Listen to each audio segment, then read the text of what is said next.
Hello guys, it's me പാറുവാണേ. ഇന്ന് ഞാനും അമ്മയും കൂടി ചക്കരക്കല്ല് പോവാണ്. ചക്കരക്കല്ല് പോകുന്നതിൻ്റെ മെയിൻ ഉദ്ദേശം എന്താണെന്ന് ഞാൻ പിന്നെ പറയാം. ഇപ്പം ഞങ്ങൾ പോകുന്നത് മാവേലി സ്റ്റോറിലേക്കാണ്. അവിടെ പോയി അല്ലറ ചില്ലറ പയറുവർഗ്ഗങ്ങളൊക്കെ വാങ്ങിച്ച് ഞാൻ നേരെ വിട്ടത് ഒരു ആയുർവേദ ഷോപ്പിലേക്കാണ്. അവിടെ നിന്ന് ആലം സ്റ്റോൺ വാങ്ങിച്ചു. ഇതിൻ്റെ ഉപകാരം ഞാൻ പിന്നെ പറഞ്ഞുതരാം കേട്ടോ. അതികഠിനമായ താരൻ ശല്യം കാരണം ഞാൻ താരം പോകാനുള്ള ഒരു എണ്ണയും കൂടി വാങ്ങിച്ചു. ദുർദൂര പത്രാധികേരം എന്നാണ് അതിൻ്റെ പേര്. പിന്നെ അമ്മ അടുത്തുള്ള സ്റ്റേഷനറി ഷോപ്പിൽ പോയിട്ട് കുറച്ച് അത്യാവശ്യം സാധനങ്ങളൊക്കെ വാങ്ങിച്ച് ദേ എത്തിയിരിക്കുന്നു ശശീന്ദ്ര ഹോട്ടലിൽ. ഇതാണ് മെയിൻ ഉദ്ദേശം.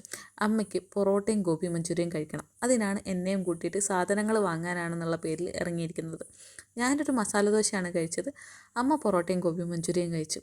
അവിടെ നിന്ന് ഞാൻ നേരെ പോയിട്ട് പച്ചക്കറി വാങ്ങിച്ചു. അമ്മ ആ സമയം റേഷൻ പീടികയിൽ ക്യൂ നിൽക്കുമായിരുന്നു. കുറേ നേരം ക്യൂ നിന്നതിന് ശേഷമാണ് ഞങ്ങൾക്ക് സാധനം കിട്ടിയത്. സാധനം കിട്ടിക്കഴിഞ്ഞതിന് ശേഷം ഞങ്ങൾ നേരെ ഒരു ഓട്ടോയും വിളിച്ച് വീട്ടിലേക്ക് വിട്ടു. അപ്പോൾ അത്രയേ ഉള്ളൂ. ബൈ.